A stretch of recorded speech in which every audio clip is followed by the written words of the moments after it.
Jeg har læst Iqbal og Supertypen, og nu vil jeg forklare, hvad den handler om. Den handler om en dreng, der hedder Iqbal, som ikke klarer sig så godt i skolen, for meget skal ud og sådan noget. Og så tager de så i suge med klassen, og så skal han så prøve at holde en pistol, fordi de skyder nogle elefanter for at spore dem, og hvordan de har det, med sådan nogle chips.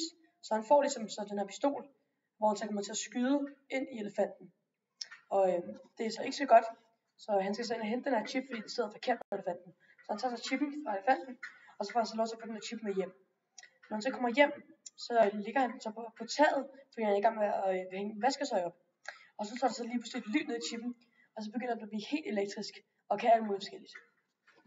Og så må man så læse den for at finde ud af, hvad der sker efter. Og så, det var godt ved den var i bogen, at man hele tiden blev fanget af, hvad der skete. At det aldrig rigtig blev kedeligt. Der var altid sådan, at man blev trukket igennem, der kom noget nyt og noget nyt, så sådan aldrig blev kedeligt.